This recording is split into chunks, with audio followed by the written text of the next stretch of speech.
Ruby Alvarez always had a plan in life. Her notebook, covered with a floral fabric that she had sewn herself, was her inseparable companion. In it, she wrote everything: monthly goals, necessary purchases, savings for the next trip, and even a list of qualities she looked for in a partner. Methodical, she liked to get up at 6:15 a.m. every day, even on Sundays. "The body doesn't understand weekends," she would say to those who questioned her. At 30 years old, she worked as a head librarian, a position she achieved through pure competence and organization. Her brown hair was always tied in a low bun, her clothes always ironed the night before, her shoes always clean. And perhaps that is why, when Owen Hayes appeared in her life, it was such a big surprise. Owen was the opposite. At 32 years old, he laughed loudly, told jokes, and was one of those people who seem to bring contagious energy when they enter a room. His curly hair, always a bit untidy, matched his casual way of dressing. They met in an absolutely ordinary situation, waiting in line at the market at the end of the year. Ruby was holding 2 bottles of wine and checking the list on her cell phone. Owen, behind her, was carrying a loaf of bread, cheese, and a box of cereal. "I think you're doing it wrong," he commented, pointing to her list. Ruby raised her eyebrows, surprised by the intrusion. "What do you mean? If you buy everything on the list, you never have the joy of discovering what you forgot. Half the fun of shopping is going back to the store the next day," he explained with a smile at the corner of his mouth. She rolled her eyes but ended up letting out a discreet smile. When the checkout system crashed, causing a collective wave of complaints, they looked at each other and laughed together, as if they shared a secret. It wasn't love at first sight. It was curiosity. They exchanged phone numbers, and from curiosity, a genuine desire to keep talking was born. They started slowly. A coffee on a Wednesday, a street fair the following Saturday. He liked to joke about everything. She liked to laugh, but only at the good ones. "You're hard to impress," he complained after a joke that hadn't even elicited a smile from her. "And you're good at trying," she replied, looking at him with a tenderness she had never felt before. After 6 months, when Owen kissed her for the first time at her apartment door, Ruby felt something different. It wasn't just attraction.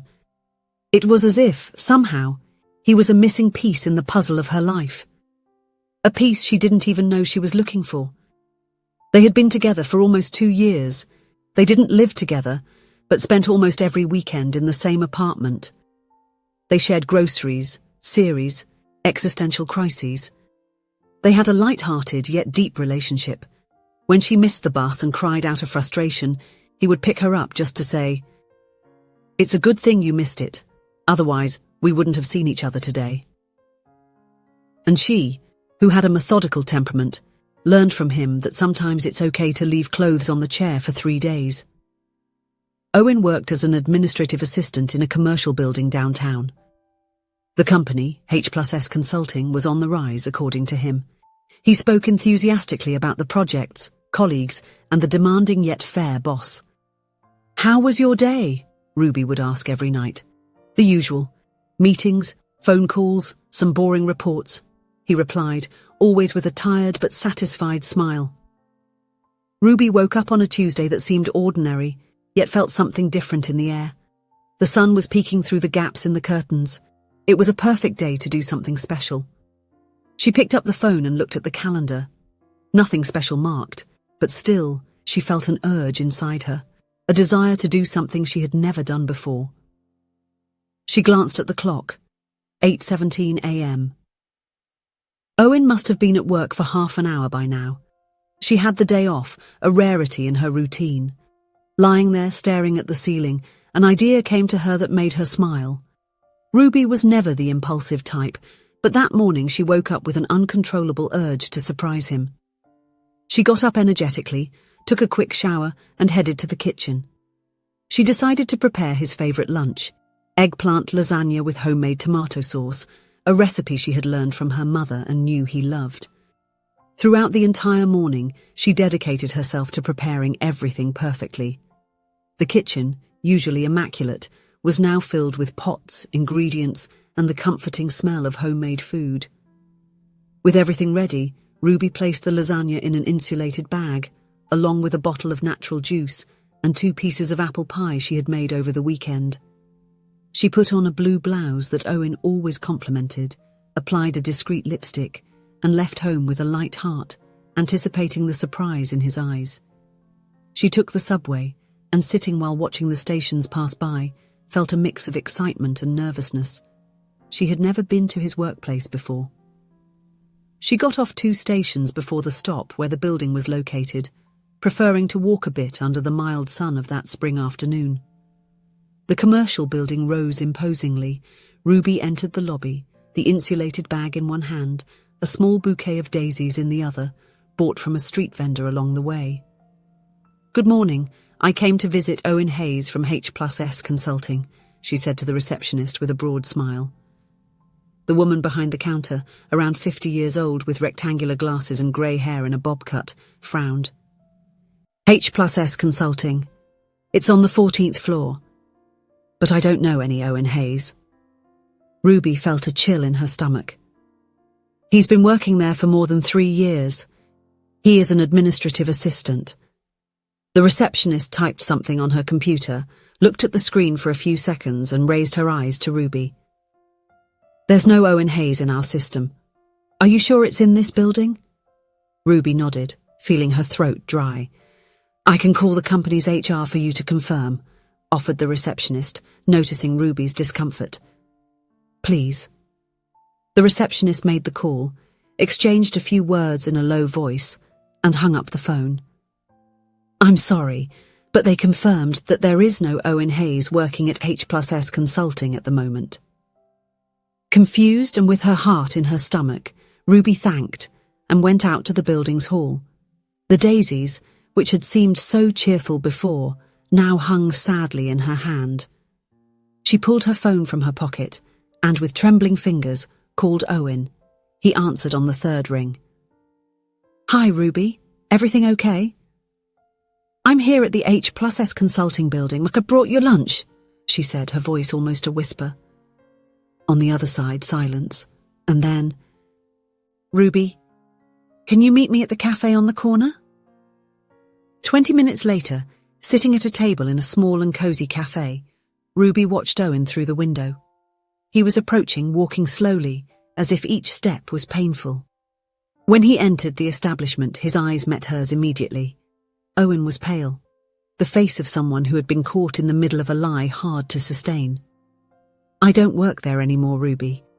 I was fired," he said, sitting down in front of her. "But when?" she asked, her voice trembling. 6 months ago." The thermal bag with the lunch she had prepared with such care was between them on the table, like a tangible symbol of broken trust. Owen told everything at once without embellishments, knowing that it was the right moment to say it all. That he left the house every day pretending to go to work. That he spent his days in public libraries and cafes with Wi-Fi, sending out resumes, applying for anything. That he did odd jobs as a delivery driver to avoid having nothing.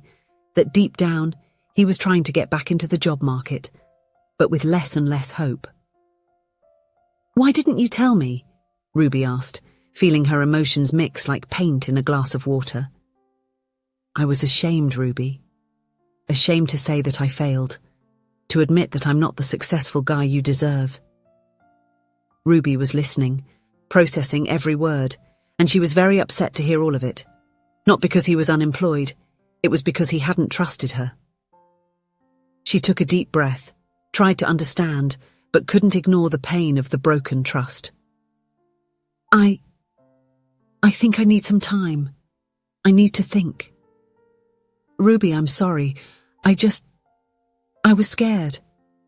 And then he opened up like he never had before.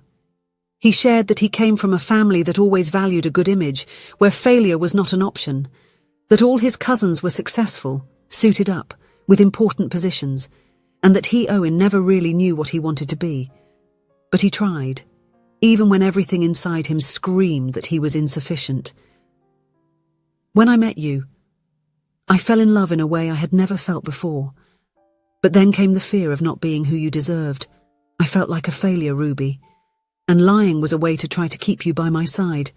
I swore to myself I would be better for you. The conversation was long, painful, liberating. As Owen spoke, Ruby began to realize something. That man in front of her, with teary eyes and a choked voice, was not just the man who had lied to her.